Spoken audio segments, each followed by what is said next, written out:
اعوذ باللہ من الشیطان الرجیم بسم اللہ الرحمن الرحیم۔ میرے تمام دیکھنے اور سننے والے مسلمان بہنوں اور بھائیوں کو میری طرف سے السلام علیکم، اور میری دعا ہے اللہ تعالیٰ سے کہ اللہ تعالیٰ آپ کو ہمیشہ اپنی رحمت میں رکھے۔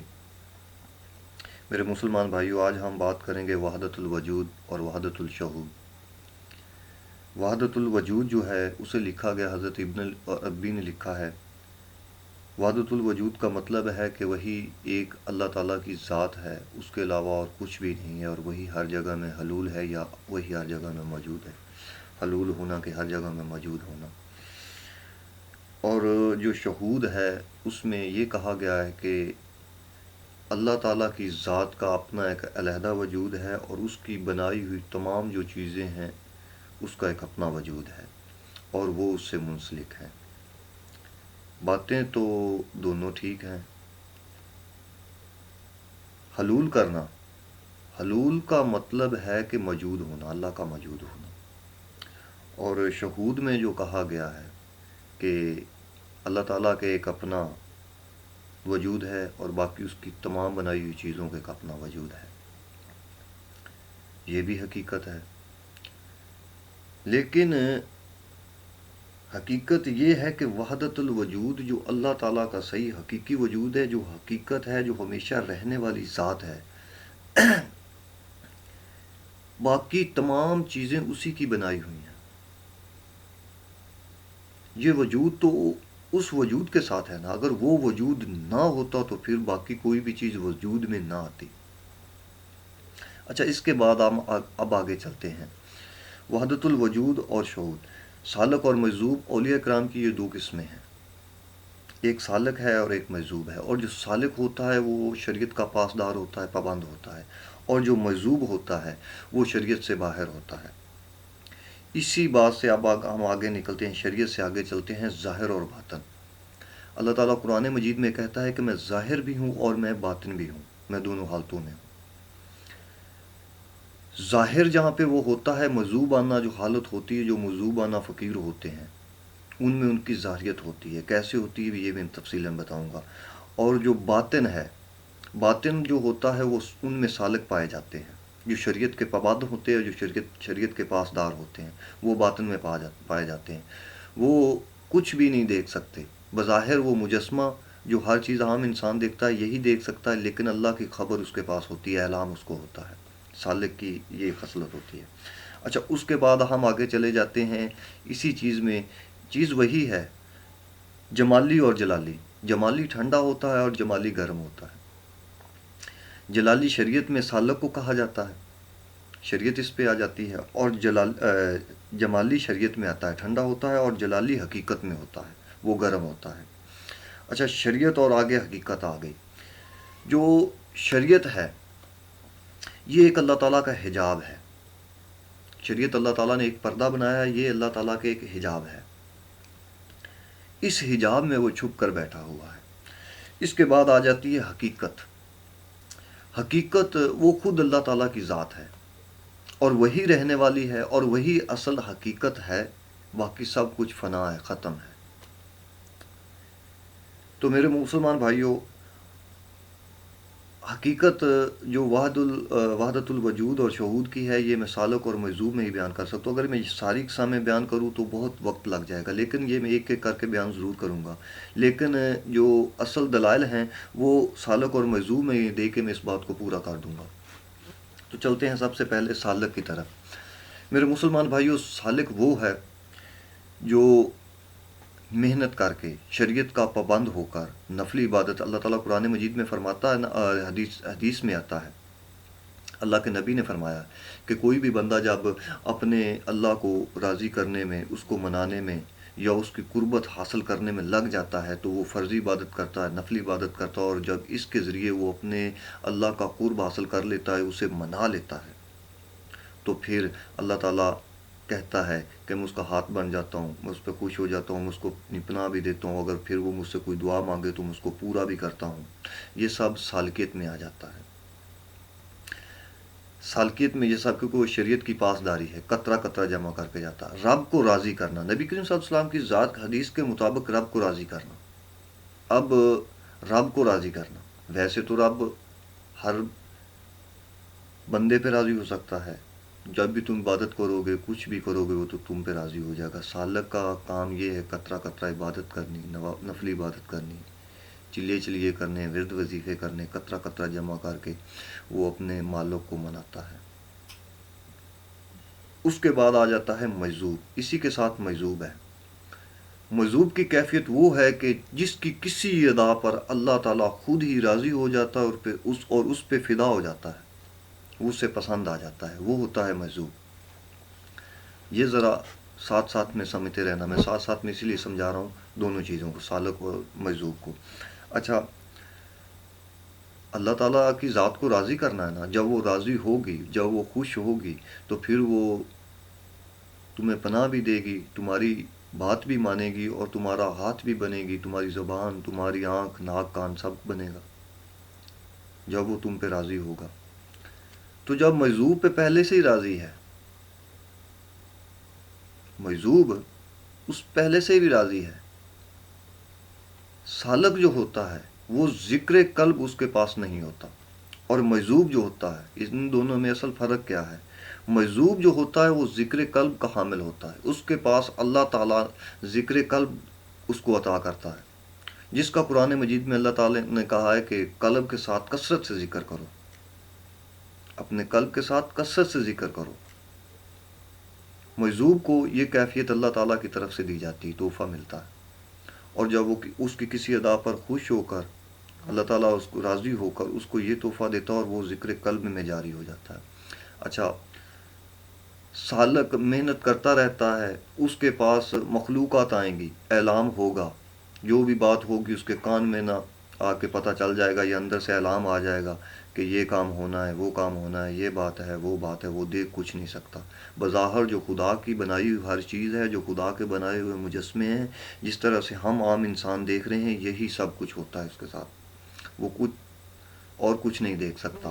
اور جو مجذوب ذکر قلب میں جاری ہوتا ہے، وہ اپنے مرشد کا تصور پکاتا ہے، وہ اپنے مرشد کا تصور پکاتا ہے۔ اور مجذوب سالک محنت کرتا کرتا قطرہ قطرہ جمع کر کے، محنت کر کر کے اوپر جاتا ہے اپنے رب کو راضی کرنے کے لیے، اور مجذوب وہ ہر وقت ذکر قلب میں جاری رہتا ہے۔ اور پھر وہ کیا دیکھتا ہے؟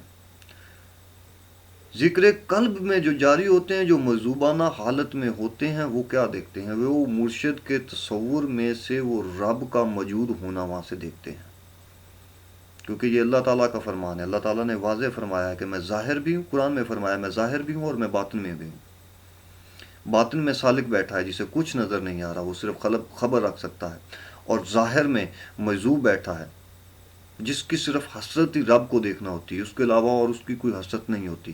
ذکر قلب ہر وقت وہ کرتا رہتا ہے، اس کا جاری ہوتا ہے، چالو ہوتا ہے، ذکر بھی کرتا رہتا ہے۔ اور اللہ تعالیٰ ویسے بھی قرآن مجید میں فرمایا، اگر تم مجھے زبان سے بیٹھ کر یاد کرو گے تو میں تم کو زبان سے بیٹھ کر یاد کروں گا، اگر تم مجھے اپنے دل سے یاد کرو گے تو میں تمہیں دل سے یاد کروں گا، اور جس وقت تم یاد کرو گے اسی وقت میں تم کو یاد کروں گا۔ اور مجذوب جو ہر وقت ذکر قلب میں رہتا ہے، وہ ہر وقت اپنے رب کو یاد کرتا ہے، اور اس کی حسرت یہی ہوتی ہے کہ تو مجھے دیدار دے، تو موجود ہے تو پھر مجھے اپنا آپ دکھانا، میں تیری موجودگی کو دیکھنا چاہتا ہوں۔ اور مرشد کے تصور، وہ جو میں نے پہلے بھی ویڈیو بنائی ہے، تصور کو تصویر میں بدلنا، جو انسان کے اندر اصل روح ہے،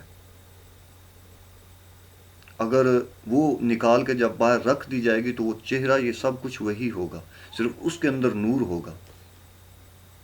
اور جب مجذوب اس حالت میں اپنے مقام میں پہنچ جاتا ہے تو پھر اس کو ہر جگہ رب ہی رب نظر آتا ہے، وہ وحدہ لا شریک کی ذات اسے نظر آتی ہے۔ اس بنا پر وہ وحدت الوجود کہتا ہے کہ وجود رہنے والی ذات ہمیشہ اللہ کی ہے، باقی سب کچھ ختم ہے، فنا ہے، کیونکہ اس کی حسرت ہی، اس کی محبت ہی، اس کا رب، اس کا سب کچھ وہی ہوتا ہے، اس کا حاصل کل، اس کا مقصد بھی وہی اللہ ہی ہے، اس کا موجود ہونا، اس کی تلاش ہے۔ اور جب وہ اسے تلاش کر لیتا ہے، رہتا حجاب میں ہی ہے، ایک حجاب ہے پیر مرشد کا حجاب ہے، اس کی روح کا حجاب اوڑا ہوا ہے، پیر مرشد کی روح کا حجاب ہے۔ وہ روح اگر تمہیں نظر آ رہی ہے، اس میں نور ہے، ہلکا نور، وہ حجاب میں تب بھی وہ حجاب میں دیکھتا ہے، نظر پھر بھی وہ حجاب میں ہی آتا ہے، ظاہر نہیں آتا، کیونکہ ظاہر دیکھنے کی سکت اور پاور انسان میں نہیں ہوتی، طاقت نہیں ہوتی۔ لیکن اس حجاب میں بیٹھ کے تم سے باتیں کرے گا، سب کچھ اس حجاب میں ہوگا۔ میرے مسلمان بھائیوں، اصل حقیقت یہ ہے، جس اولیاء اللہ نے وحدت الشہود لکھا ہے اس نے بھی صحیح لکھا ہے، کیونکہ جو جتنا دیکھے گا اتنا بیان کرے گا، جتنا کسی کے پاس علم ہوگا اس سے زیادہ وہ بیان نہیں کر سکتا۔ اب جو سالک ہے وہ خبر رکھ سکتا ہے، جتنی خبر اس کو ملے گی اتنی خبر وہ آگے دے گا، اس سے زیادہ وہ نہیں دے سکتا۔ ایک مجذوب ہے، وہ جو کچھ دیکھ رہا ہے وہ حقیقت میں ہے، وہ حقیقت کو دیکھ رہا ہے، وہ رب کو دیکھ رہا ہے، حقیقت کو دیکھ رہا ہے، وہ باقی سب کچھ جو اس کے عارضی بنائی ہوئی چیز ہے، جو ہمیشہ رہنے والی ذات ہے، اس کو دیکھ رہا ہے۔ وہ اس کے جو بنائے ہوئے مجسمے ہیں یا باقی جتنے بھی وجود ہیں ان کو ترک کر کے اسی وجود کو دیکھتا ہے جو رب کا ہے۔ اب وہ حقیقت کو دیکھتا ہے، اور جو حقیقت دیکھ رہا ہے وہ حقیقت بیان کرے گا، اور جو خبر رکھ رہا ہے، جس کے پاس خبر ہے وہ خبر دے سکتا ہے، حقیقت نہیں بتا سکتا۔ تو میرے مسلمان بھائیو، یہ وحدت الوجود اور وحدت الشہود یہ دونوں اولیاء اللہ نے لکھے ہیں۔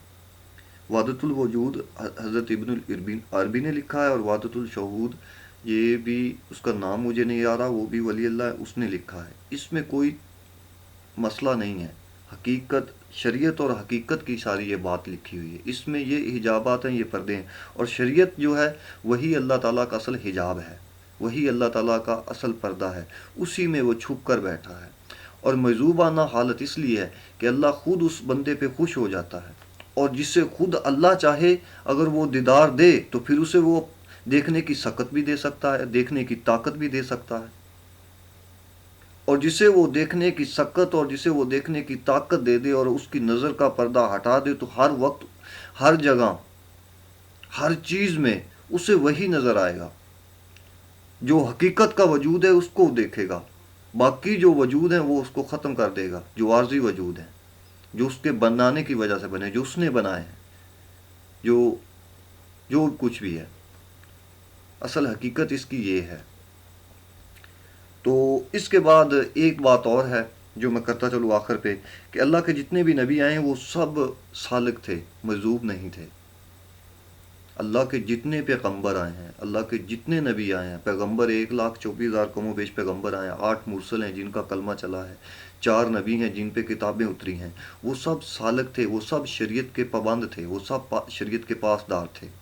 اب اگر 1,24,000 پیغمبر ہوئے ہیں، اب اگر وہ سالک ہیں، وہ شریعت کا پردہ فاش نہیں کر سکتے، اگر انہوں نے رب کو دیکھا یا رب کی قربت کو حاصل کیا تو انہوں نے بیان نہیں کیا، کیونکہ سالک شریعت کا پردہ نہیں فاش کر سکتا، وہ شریعت سے باہر جا بھی نہیں سکتا، کیونکہ اس نے اپنے رب کو منانا ہوتا ہے، اس کو دیکھنا ہوتا ہے۔